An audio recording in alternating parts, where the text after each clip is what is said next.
Hello दोस्तों, the अध्ययन classes में आपका स्वागत है। आशा करता हूँ आप लोग अच्छे होंगे, तैयारी भी अच्छी चल रही होगी बेटा, है ना।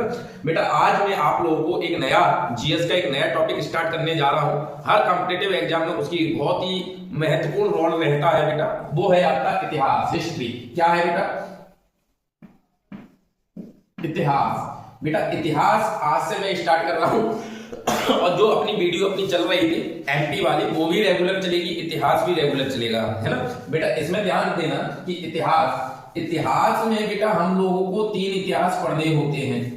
हम लोगों को 3 इतिहास पढ़ने होते हैं, 3 हिस्ट्री पढ़नी होती है, जिसमें एक और भी शामिल होता है, ऐसे करके अपन को टोटल 4 पढ़नी होती है। सर आपने एक ही बार में 4 क्यों नहीं लिख दिए? क्योंकि बेटा कई सारे एग्जाम में ये एक नहीं आता है, कई सारे एग्जाम में नहीं आता और कई एग्जाम ऐसे हैं भी जिनमें ये एक आ जाता है, तो इसीलिए एक को अलग से अपन पढ़कर देखेंगे। ये एक कौन सा है? देखो सबसे पहले तो हमें पढ़ना है बेटा प्राचीन भारत। या तो आप भारत बोलो या इतिहास बोलो, एक ही बात है। आपको सबसे पहले पढ़ना है प्राचीन भारत, उसके बाद जिसे एंशिएंट हिस्ट्री बोला जाता है, एंशिएंट हिस्ट्री। उसके बाद अपन को पढ़ना है मध्यकालीन भारत, जिसे बेटा मिडाइवल हिस्ट्री बोला जाता है। उसके बाद हमें पढ़ना है मॉडर्न इंडिया, जिसे अपन आधुनिक भारत बोलते हैं। ये 3 हो गए बेटा। 3 के बाद जो एक है वो आपका वर्ल्ड हिस्ट्री है ना, वर्ल्ड हिस्ट्री। तो बेटा ये 4 इतिहास आपको पढ़ने हैं।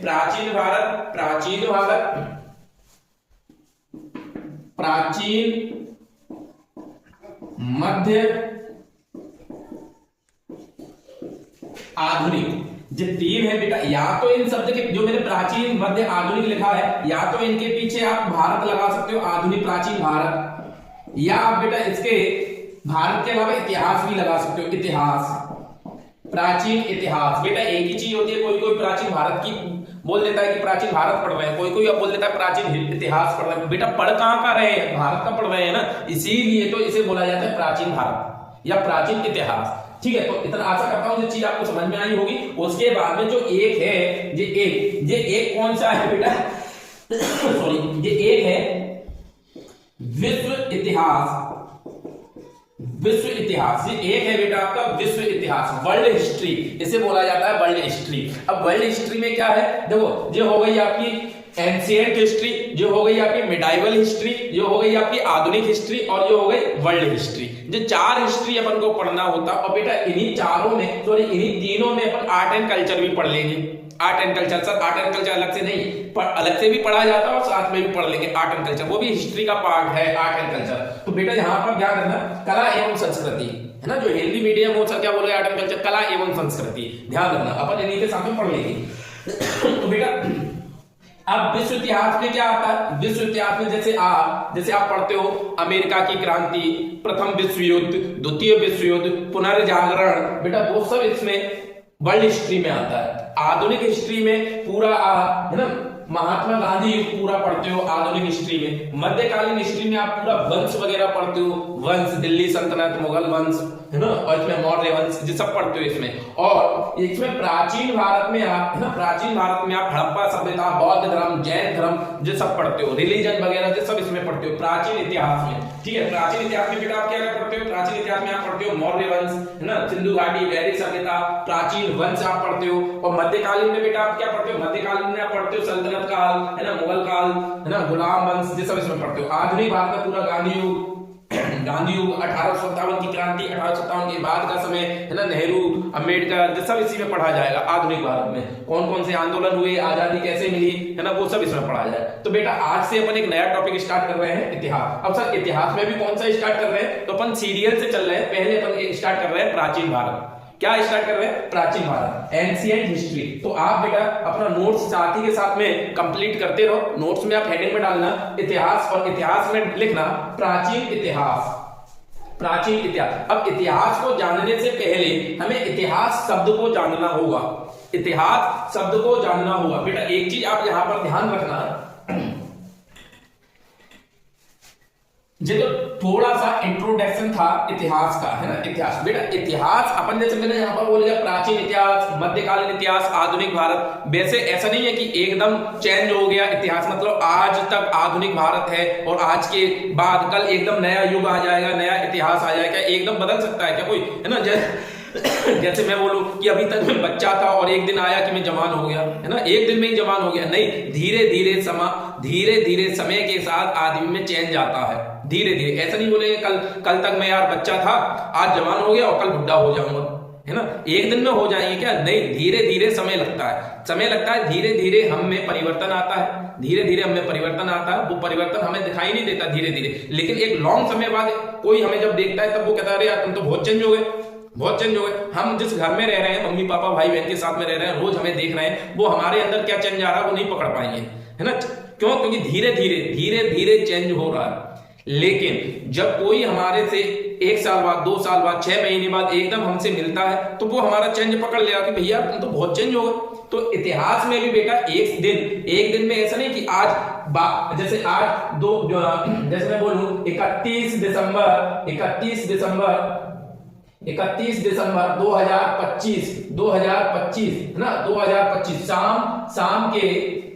शाम के 5 बजे से प्राचीन भारत खत्म हो गया और मध्यकालीन भारत शुरू हो गया, जे अब बोल दिया। तो बेटा ऐसा कोई समय नहीं है इतिहास में अलग अलग डिवाइड होने के लिए कि इतने वजह से जिस इतिहास अलग है, इतने वजह से ये इतिहास अलग है। बेटा एक ही है ना, एक ही इतिहास है, ठीक है, लेकिन उनकी घटनाओं के आधार पर हमने बांटा है केवल स्टडी करने के लिए, स्टडी की निगाह से, है ना, केवल अध्ययन की दृष्टि से इतिहास 3 भागों में बांटा गया है ना। और सबसे पहले किसने बांटा वो भी मैं आपको बता रहा हूं, लेकिन बेटा यहाँ पर हमें 2-3 शब्द है, उन्हें जानना बहुत जरूरी है, बहुत जरूरी है। और समय बेटा, समय महात्मा बुद्ध का आपने नाम सुना होगा, महात्मा बुद्ध, है ना बेटा, महात्मा बुद्ध है ना, तो महात्मा बुद्ध कहा करते थे कि कोई भी एक व्यक्ति एक नदी में 2 बार नहीं नहा सकता, है ना। महात्मा बुद्ध कहते थे कि कोई भी व्यक्ति एक नदी में 2 बार नहीं नहा सकता। आप थोड़ा सा कॉमन सेंस लगाना कि क्या मैं या आप एक नदी में 2 बार नहा सकते हो, बताना मुझे। बहुत से लोग बोलेंगे हाँ सर हम तो एक नदी में 2 बार नहा लेंगे, एक नदी में, नदी की बात कर रहा हूं, एक नदी में हम 2 बार नहा लेंगे। तो बेटा वो सरासर गलत होगा। आप एक नदी में 2 बार नहीं नहाते, बल्कि आप एक नदी में 2 डुबकी भी नहीं ले सकते, जो आप नाक बंद करके आंख बंद करके नीचे पानी में ढप सीधे और फिर एकदम निकल आते हो। तो एक नदी में आप 2 बार डुबकी भी नहीं ले सकते। क्यों? महात्मा बुद्ध ये कहा करते थे कि व्यक्ति हर चीज हर क्षण परिवर्तनशील है, हर चीज हर क्षण परिवर्तनशील है। महात्मा बुद्ध कहा करते थे जिस समय आपने नाक बंद करके पानी में डुबकी ली उस समय वो पानी दूसरा था, और जिस समय आपने उस डुबकी में से ऊपर निकले उस समय पानी दूसरा है। मतलब जिस पानी में आपने डुबकी ली वो तो पानी तो बह गया ना, वो पानी तो बह गया, उसकी जगह पर दूसरा पानी आ गया जब आप निकल रहे हो।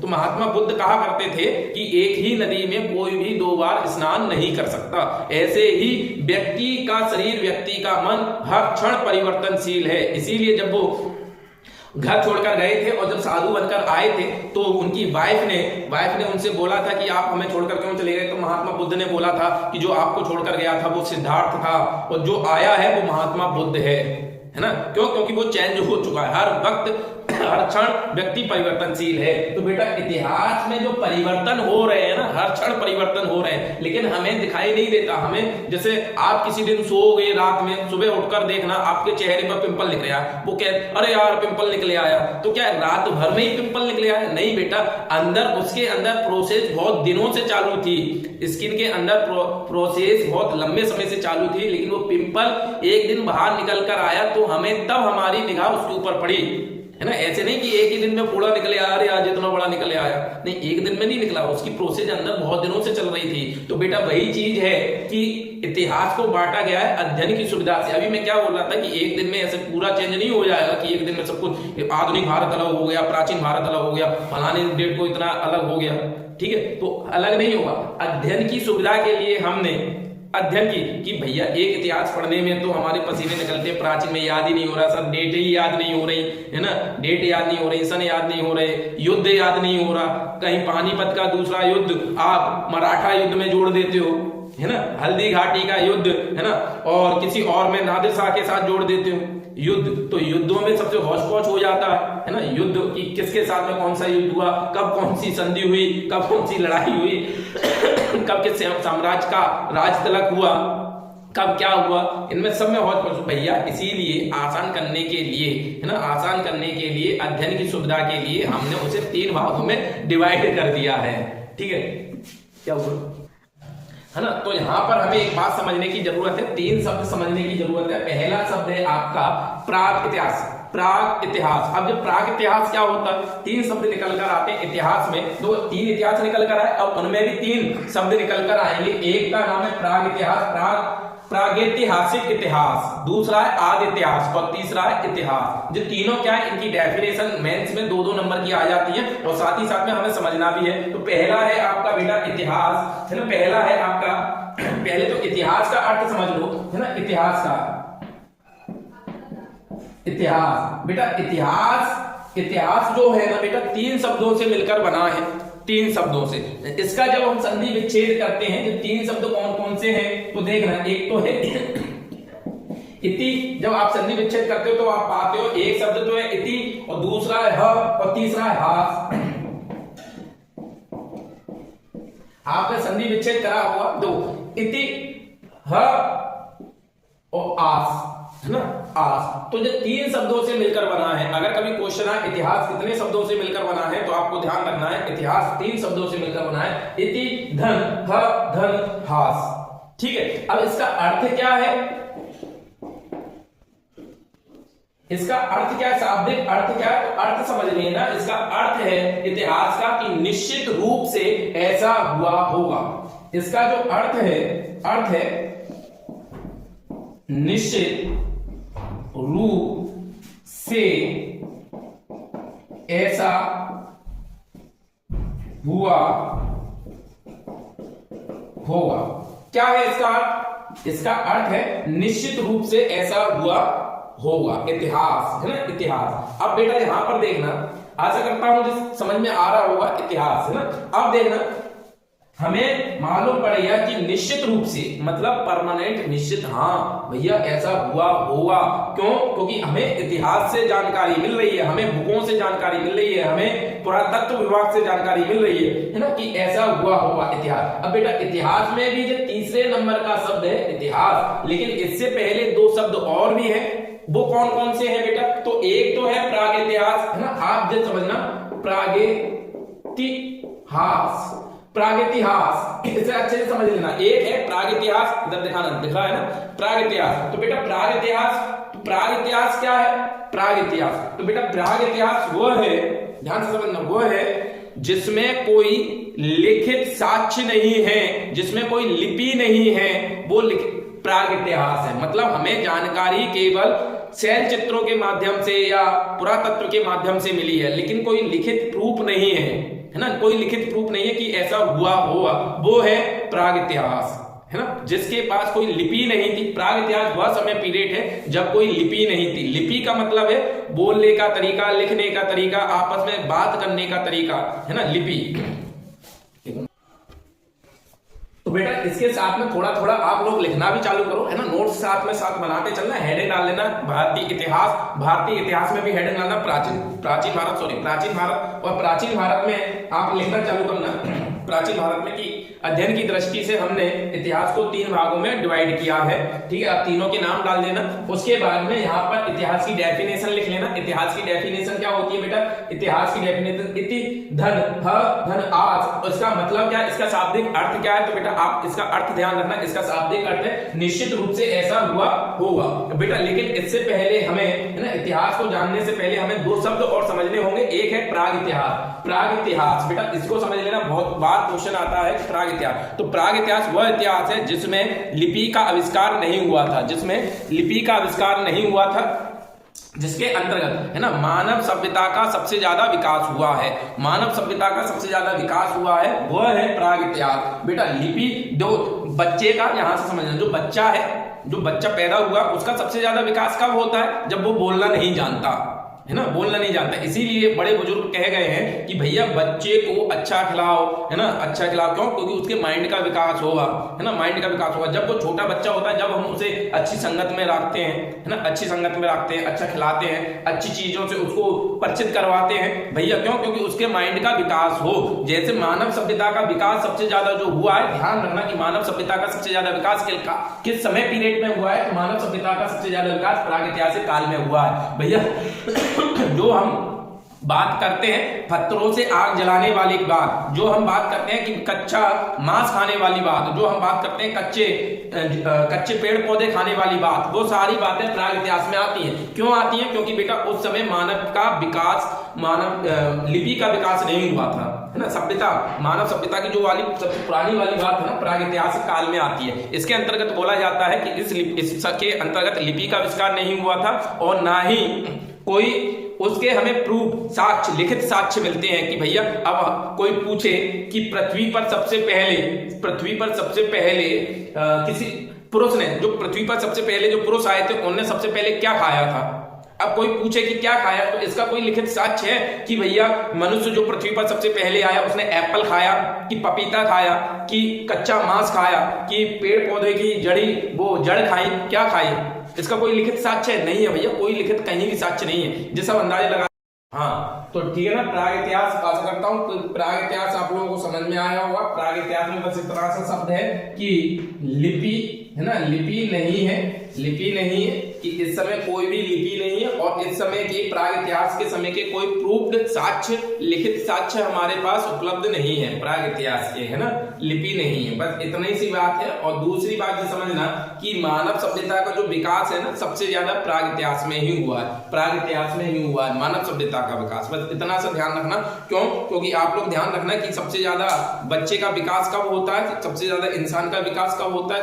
जब होता है जब वो छोटा बच्चा रहता है, जब हम उसे खाना खिलाना सिखाते हैं, उंगली पकड़ के पैदल चलना सिखाते हैं, तो वो कब क्या हो रहा है? बच्चे का विकास हो रहा है। तो प्राग इतिहास काल में मानव सभ्यता का सबसे ज्यादा विकास हुआ है बेटा।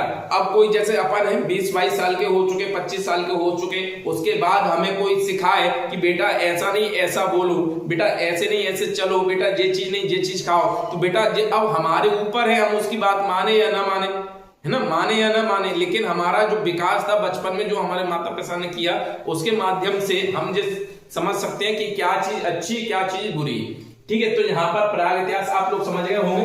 एक चीज और यहाँ पर इंपोर्टेंट फैक्ट आप ध्यान रखना, कई बार एग्जाम में मुझे आता है कि भारतीय प्राग इतिहास का जनक किसे कहा जाता है। कई बार ये क्वेश्चन आता है, क्वेश्चन क्या आता है यहाँ पर आप ध्यान रखना कि भारतीय प्रागैतिहास का जनक कौन है। जब क्वेश्चन कई बार आता है भारतीय प्राग इतिहास का जनक कौन है, तो बेटा यहां पर बस इसका नाम आप ध्यान रखना। इनका नाम है रॉबर्ट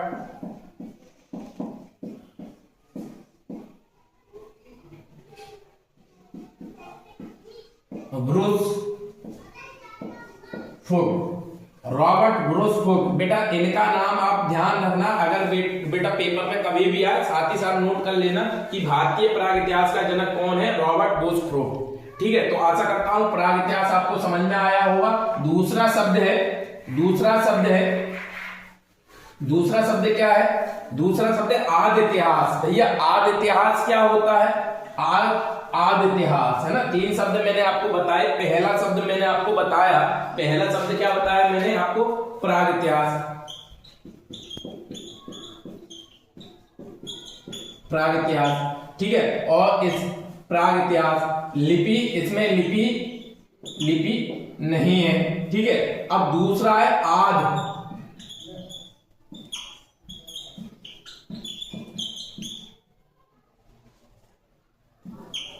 इतिहास। तो बेटा आदि इतिहास क्या है? आदि इतिहास क्या है? तो बेटा आप लोग समझना, आदि इतिहास कुछ और नहीं है। आदि इतिहास भी वही है कि इसमें क्या होता है, इसमें लिपि का विकास तो हो गया, इसमें लिपि का विकास तो हो गया, लेकिन आज तक हम आज तक हम इस लिपि को पढ़ नहीं पाए हैं। मतलब क्या लिखा है हमें पता ही नहीं है ना। जैसे हड़प्पा सभ्यता के जो साक्ष्य हमें लिखित साक्ष्य मिलते हैं वो क्या लिखा है हम पढ़ ही नहीं पाते हैं। क्या लिखा है हम नहीं पढ़ पाते। तो वो आदि इतिहास है। आदि इतिहास में हम ये तो समझ रहे हैं, ये तो समझ रहे हैं कि बोर्ड पर कुछ लिखा हुआ है। बोर्ड पर क्या है, बोर्ड पर कुछ लिखा हुआ है, लेकिन बोर्ड पर क्या लिखा है हमें नहीं आ रहा समझ में। सर ने क्या डंडा खींच दिए, क्या वो कर दिए, हमें समझ में नहीं आ रहा भैया कैसे। हमने क्योंकि हमने पढ़ा ही नहीं है ये क्या है, ये क्या है, ये क्या है, ये क्या, हमने पढ़ा ही नहीं है। ठीक है कि क्या है। तो भैया दो चीज कि हाँ, लेकिन क्या प्रूफ्ड है, प्रूफ्ड ये है कि बोर्ड पर कुछ लिखा है। प्रूफ क्या है कि बोर्ड पर कुछ लिखा है, लेकिन क्या लिखा है इसका प्रूफ नहीं है। तो भैया आदि इतिहास भी वह काल है जिसमें लिपि का साक्ष्य, लिपि का विकास तो हो गया। लिपि का विकास जब लिखा है तो मेरे मन में कुछ ना कुछ तो आया होगा, वो मैंने इस पर छापा है। मेरे मन में कुछ ना कुछ तो आया होगा, वो मैंने इस पर छापा है। ठीक है। तो बेटा आदि इतिहास वह काल है जिस काल में विकास तो हो गया था लिपि का, लेकिन आज तक उस लिपि को हम पढ़ नहीं पाए। जैसे आप देखना कभी गूगल पर डालकर देखना हड़प्पा कालीन लिपि, हड़प्पा सभ्यता, इंडस वैली सिविलाइजेशन की लैंग्वेज, तो बेटा आज तक उस लैंग्वेज को हम पढ़ नहीं पाए। ठीक है, वो है आदि इतिहास। तो आदि इतिहास में क्या आता है हड़प्पा सभ्यता। ठीक। अब दूसरा है इतिहास। तीसरा है, पहला हो गया शब्द ये, दूसरा शब्द हो गया, तीसरा शब्द हो गया इतिहास। तो इतिहास क्या है, इतिहास क्या है, इतिहास वह समय पीरियड है जिसके बारे में हमारे पास लिखित साक्ष्य भी हैं, हम उसे पढ़ भी सकते हैं, हम उसे समझ भी सकते हैं, कह भी सकते हैं कि भैया हाँ महाराणा प्रताप का और अकबर का युद्ध हुआ था। हाँ, कहां से हमें जगह जगह की बुकों के माध्यम से मालूम पड़ रहा है, हमें पुरानी घटनाओं से मालूम पड़ रहा है। तो भैया वो चीज है इतिहास। और इसी इतिहास को अध्ययन की सुविधा के लिए हम 3 भागों में बांटकर देख सकते हैं। तो आशा करता हूं कि आप लोगों को ये 3 शब्द समझ में आए होंगे। प्राग इतिहास भी समझ में आ गया होगा, वह काल है जिस काल में हमारा सबसे ज्यादा विकास हुआ था, लेकिन साक्ष्य नहीं है, साक्ष्य नहीं है। भैया हमें याद ही नहीं है कि हमने पहली बार क्या खाया था। कहीं लिखा है क्या? जो मम्मी पापा ज्यादा है ना समझदार होंगे वो उन्हें याद होगा, वो आपको बता देंगे कि हमने आपको पहली बार चावल की खीर खिलाई थी, है ना, कि हमने पहली बार आपको ये चीज खिलाया था। और बेटा जो गांव के सीधे साधे वो तो भूल भी गए होंगे कि हमने तुम्हें पहली बार कैसे कलर के कपड़े पहनाए थे, है ना, कैसे कलर के कपड़े पहनाए थे। तो बेटा हमारा लेकिन विकास तो वहां पर हुआ है ना, हम जब पैदा हुए उसके बाद हमारा विकास हुआ और आज तक हमारा विकास चल रहा है। लेकिन अब हमें कोई सिखाना चाहे कि बेटा झूठ बोलो तो हम सीख जाएंगे, झूठ बोलना नहीं सीखेंगे। कोई हमें सिखाना चाहे कि बेटा सच बोलो तो हम सीख जाएंगे। जो हमारी आदत पड़ चुकी है हम उसी आदत के हिसाब से काम करेंगे। लेकिन हमारी आदत डाली कब गई थी? जब हम बच्चे थे। आदत कब डाली गई थी? जब हम बच्चे थे। जब हमारा सबसे ज्यादा विकास हुआ वह काल है प्राग इतिहास, वो काल है प्राग इतिहास। और आदि इतिहास कौन सा काल है? आदि इतिहास वो काल है जिसके हमारे पास साक्ष्य तो है, साक्ष्य है, हमारे पास लिपि है, लेकिन आज तक हम उसे पढ़ नहीं पाए। जैसे हड़प्पा सभ्यता कि हमें ये तो मालूम है कि हाँ उस समय लिपि का विकास हो गया, लेकिन क्या है हम नहीं पढ़ पाए। और इतिहास क्या है? इतिहास जिसके बारे में लिखित साक्ष्य भी है, हम उसे पढ़ भी सकते हैं, समझ भी सकते हैं, सारा कुछ वो इतिहास है। इसी इतिहास को अध्ययन की दृष्टि से 3 भागों में बांटा जाता है ना। इतिहास की डेफिनेशन की निश्चित रूप से ऐसा हुआ होगा, ठीक है। इतिहास का जो संधि विच्छेद करके देखते हैं उसका शाब्दिक अर्थ निकलता है कि निश्चित रूप से ऐसा हुआ होगा। तो बेटा यहाँ पर ध्यान रखना, और यहाँ पर एक चीज और ध्यान रखना कि सबसे पहले हाँ इसमें लिख लेना भारतीय इतिहास को अध्ययन की सुविधा के लिए, लिख लेना भारतीय इतिहास को अध्ययन की सुविधा के लिए 3 भागों में बांटा जाता है। और भारतीय इतिहास को 3 भाग में बांटने का श्रेय किसे दिया जाता है? जो क्वेश्चन आता है कि भारतीय इतिहास को सबसे पहले 3 भागों में किसने बांटा, जो क्वेश्चन आता है भारतीय इतिहास को सबसे पहले 3 भागों में किसने बांटा, है ना। तो ये क्वेश्चन आता है किसने बांटा, तो यहां पर ध्यान रखना किसने बांटा। तो इसका नाम भी 3 भाग कौन कौन से हैं, तो यही ज्वाले नहीं, आद इतिहास प्राग इतिहास ज्वाले नहीं, प्राचीन मध्य और आधुनिक, है ना। तो 3 भागों में बांटने का श्रेय अध्ययन की, तो किसने बांटा है इसका आप नाम ध्यान रखना। इनका नाम है क्रिस्टोपस, है ना। जर्मन के इतिहासकार है, कहाँ के हैं, तो आप नाम ध्यान रखना जर्मन। हाँ, तो बेटा ये बात ध्यान रखना कि इतिहास को 3 भागों में बांटने का श्रेय किसे दिया जाता है, तो बेटा एक जर्मन के इतिहासकार है जिनका नाम है क्रिस्टोफ, ना। क्या नाम है उनका? नाम है क्रिस्टोफ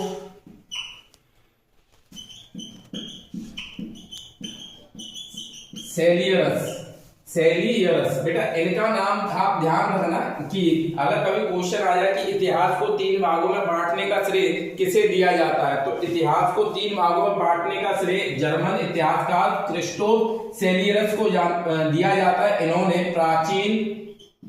प्राचीन मध्य और आधुनिक इन 3 भागों में इतिहास को बांटा है। लेकिन बेटा जब भी ये बात आती है कि भारतीय इतिहास को बांटने का श्रेय, 3 भागों में बांटने का श्रेय, तो वहां एक नया नाम निकल कर आता है। वो नया नाम क्या है? उस नया नाम है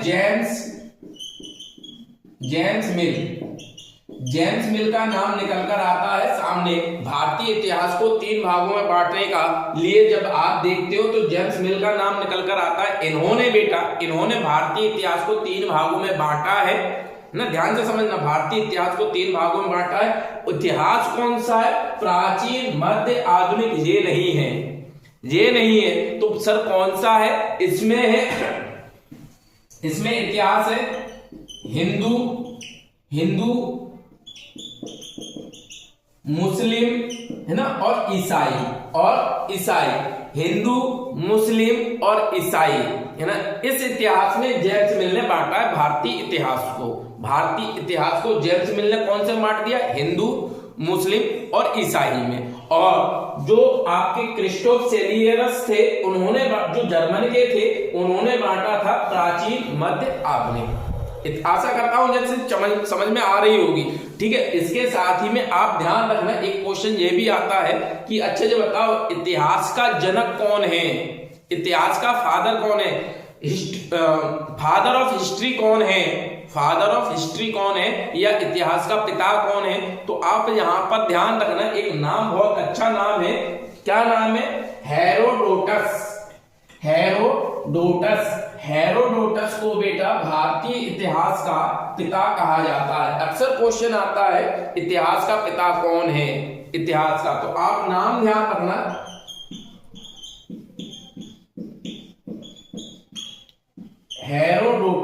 हेरोडोटस को इतिहास का पिता कहा जाता है, फादर ऑफ हिस्ट्री कहा जाता है। इनकी बेटा एक बहुत फेमस पुस्तक है, जो पुस्तक कभी कभी पूछ लेते हैं एग्जाम में कि इनकी पुस्तक है हिस्टोरिका। क्या है? हिस्टोरिका। तो जहां पर ध्यान रखना, हिस्टोरिका किसकी पुस्तक है? तो हिस्टोरिका पुस्तक है हेरोडोटस की। फादर ऑफ हिस्ट्री किसे कहा जाता है? हेरोडोटस को। ये छोटा सा मात्र एक इंट्रोडक्शन था। इंट्रोडक्शन किसका था? हिस्ट्री का, कि कम से कम हम इतिहास को समझ तो ले। तो बेटा आशा करता हूं ये आपको समझ में आए होंगे। इसमें 3-4 पॉइंट बहुत ही इंपॉर्टेंट पॉइंट है, जो अक्सर पेपर में आते हैं। अक्सर एक नंबर के क्वेश्चनों में आते हैं। जो ऑब्जेक्टिव पेपर है उसमें जैसे एक क्वेश्चन ये आता है कि फादर ऑफ हिस्ट्री कौन है, आपको 4 ऑप्शंस मिलेंगे और उसमें से आपको लगाना है हिस्टोरिका। दूसरा क्वेश्चन ये आता है कि भारतीय इतिहास को सबसे पहले 3 भागों में किसने बांटा?